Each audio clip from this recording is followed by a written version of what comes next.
네, 이른바 메가 프로젝트가 오늘 공개됩니다. 특히 호남 반도체 클러스터에 관심이 쏠리는데요. 정치적인 문제는 제외하고도 경제적인 부분에서 짚어볼 만한 내용들이 많습니다. 오늘은 서은숙 상명대학교 경제금융학부 교수와 함께 관련된 내용 살펴보도록 하겠습니다. 교수님, 어서 오십시오. 네, 안녕하세요. 네. 이 관련된 내용이 지난주 내내 네. 엄청난 관심을 받았어요. 정치권뿐만이 아니라 경제계도 마찬가지였는데 네. 어떤 내용들이 지금 예상이 됩니까? 일단은 오늘 오후에 이제 그 청와대 영빈관에서 프로젝트 국민보고회를 시작을 하죠, 그죠? 네. 1시간 20분 정도 진행될 예정이라고 할 것 같고요. 이제 지금 논란이 되고 있는 거를 전체적으로 이제 봤을 때 시청자들 분들께서 가장 궁금한 부분이 왜 대통령이 이 프로젝트를 직접 주재하고 예. 그다음에 기업 총수들이 다 모이는 행사가 됐을까라고 하는 부분일 텐데요.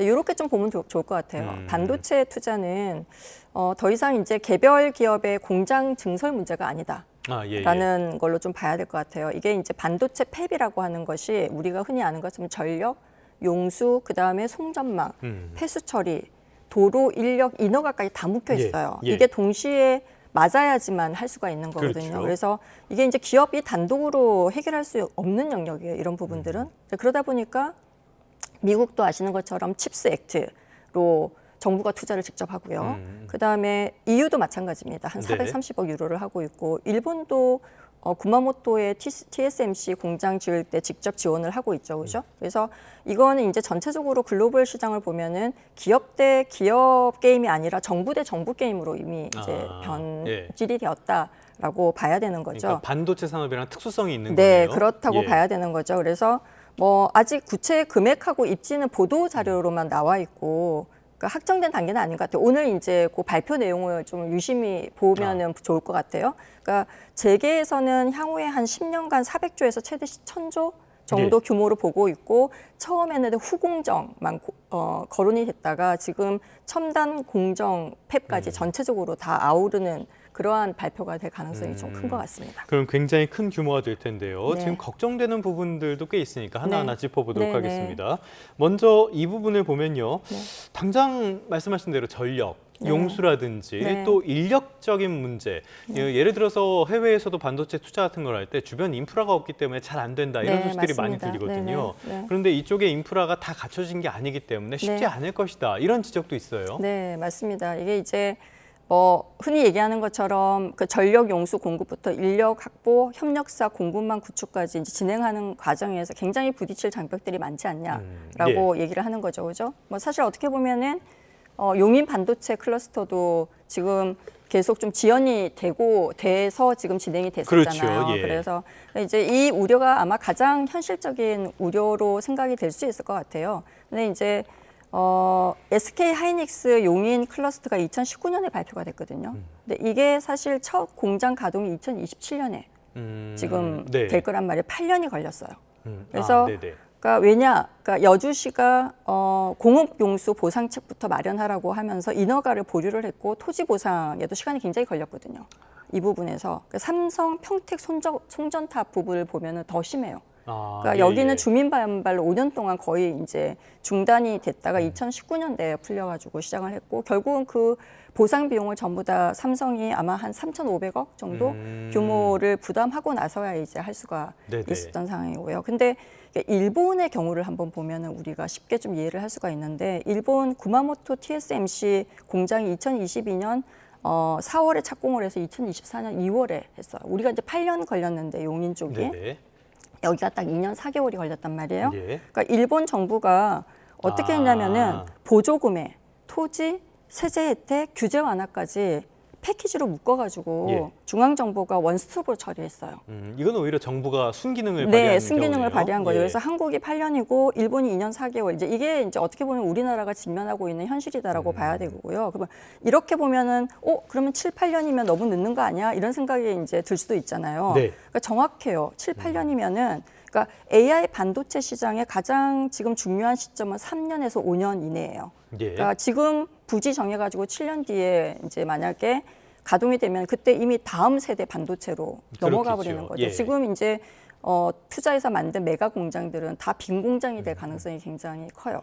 그래서 뭐 아까 말씀드린 것처럼 한국은 그럼 왜 이렇게 오래 걸리고 왜 이렇게 이제 여러 가지 문제점들이 많이 이제 생기냐라고 하면은 너무 인허가가 많이 쪼개져 있어요. 그렇죠. 네, 네네. 그래서 뭐 송전탑 하나 세우는데 심지어는 수십 개의 지자체 도장이 필요하다라고 하더라고요. 그래서 중앙 정부하고 지방 정부가 서로 뭐 책임 떠넘기는 구조이기 때문에. 네.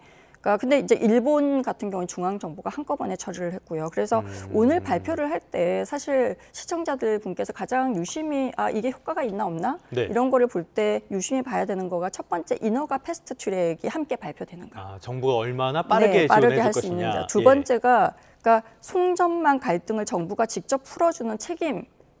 제와 같은 그러한 그 내용이 포함이 되어 있는가. 네. 이 사실 이 두 가지가 빠지면 이제 부지 발표가 아무리 이제 좀 좋게 크게 나온다 해도 결국은 또 예전과 비슷한 공수표가 될 가능성이 굉장히 크거든요. 그래서 얼마를 짓는지가 좀 중요하지 않고요. 네. 얼마나 빨리 짓는지가 지금은 관전 포인트라고 봐야 됩니다. 자, 말씀하신 것처럼 이런 정부의 빠른 지원 대책이 없다면은 과거에 박근혜 정부, 문재인 네. 정부, 윤석열 정부 때 계속 반복됐던 대규모 투자 또 공수표가 될 가능성이 있으니까요. 이 부분을 관전 포인트로 일단 첫 번째로 삼고요. 네. 두 번째로 살펴봐야 될 게 지금 반도체, 지금은 수요는 많은데 공급이 부족하다 보니까 가격이 천정부지로 오르는 그런 상황인데요. 네네. 반대로 이 사이클이 한 2028년쯤에는 끝나게 될 것이다 네. 라는 전망이 대체적이거든요. 네네. 그렇다면은 아무리 빨리 돼서 한 3년 안에 완공이 되더라도 그때는 이미 사이클이 바뀐 것이 아니냐 이런 비판이라기보다 우려가 있을 가능성도 있거든요. 네네. 이 부분은 어떻게 보십니까? 이게 사실 이제 굉장히 중요한 지적사항 중에 지금 하나로 거론되고 있는 부분이거든요. 그래서 근데 이제 그 반도체를 어떻게 보면은 과거에 이제 새만금이나 뭐 이렇게 광주형 일자리 같은 지역 사업과 같은 시각으로 좀 보시면 안 될 것 같아요. 네. 그러니까 본질이 좀 다르거든요. 근데 과거의 사업들은 이 시장이 없어서 망하는 이제 산업들이 굉장히 많았단 말이에요. 예. 근데 지금은 공장 짓고 시장을 그러니까 예전에는 공장을 지어놓고 거기 들어올 이제 시장을 찾는 구조였죠.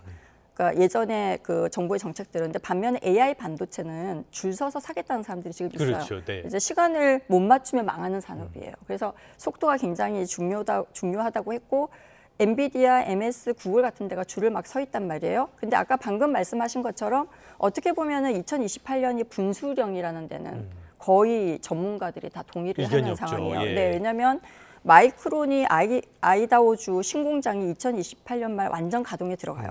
그러니까 TSMC는 구마모토 2 공장이 2027년 말에 가동이 되고요.